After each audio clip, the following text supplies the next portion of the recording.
Majid dari Prodi Tadris Bahasa Indonesia, Fakultas Adab dan Bahasa. Nah, di sini aku akan menjelaskan materi tentang sosiologi sastra. Jadi nggak usah pakai basa-basi, langsung saja aku akan menjelaskan materi sosiologi sastra. Nah, ditonton sampai selesai ya teman-teman. Nah, teman-teman, aku akan memulai dari pendekatan ilmu sastra terlebih dahulu. Nah, pendekatan ilmu sastra yang sangat familiar atau yang biasanya digunakan adalah pendekatan ilmu sastra menurut M.H. Abrams.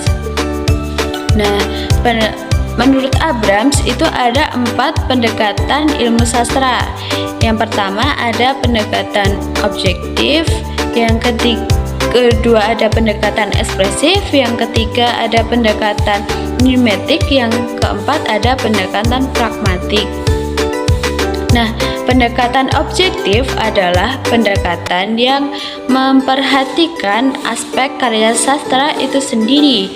Artinya, karya sastra itu dianggap sebagai sebuah teks yang otonom. Oleh karena itu, kajiannya adalah pada struktur teks itu sendiri, teman-teman. Terus yang kedua, pendekatan ekspresif adalah pendekatan yang menitik beratkan aspek pengarang atau pencipta karya sastra itu sendiri.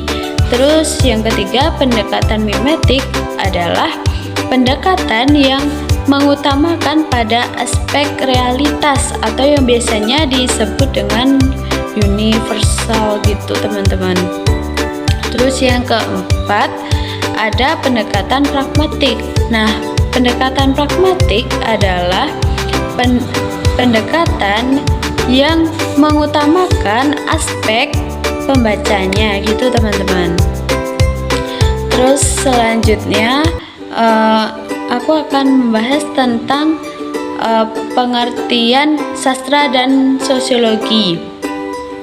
Nah, sastra dan sosiologi adalah 2 bidang yang terpisah, teman-teman.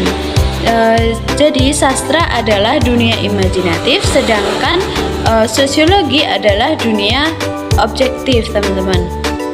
Nah, sosiologi adalah studi objektif terhadap manusia di dalam kemasyarakatan, tentang lembaga-lembaga yang ada di masyarakatan itu sendiri, dan juga proses-proses sosial yang terjadi di masyarakat, teman-teman.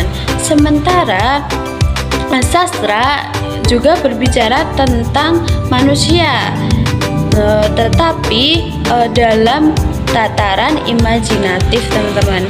Jadi dari sini bisa dilihat bagaimana sastra dan sosiologi ini menjadi satu kesatuan yang saling mendukung di dalam ilmu sosiologi sastra, teman-teman.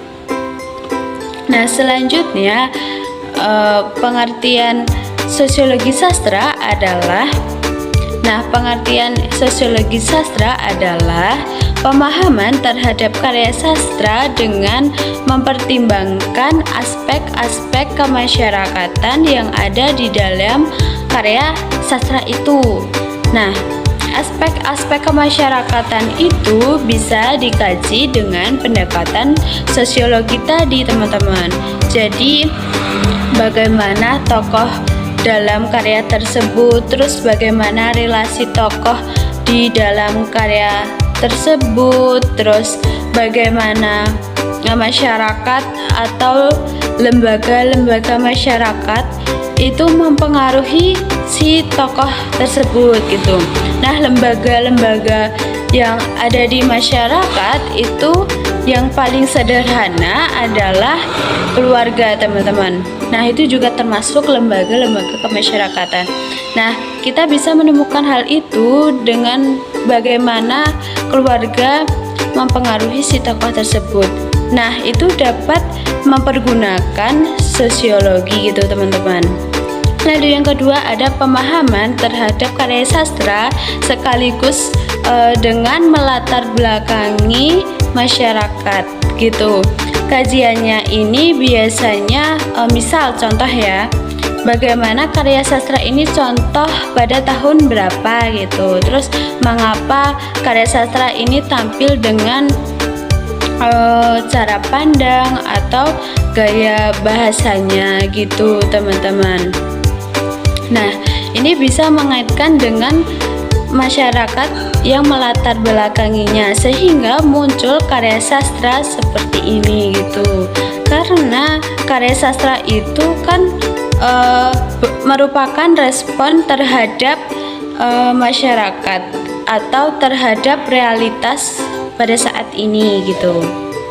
Nah, sekian materi yang bisa saya sampaikan, semoga bermanfaat bagi teman-teman ya. Sekian.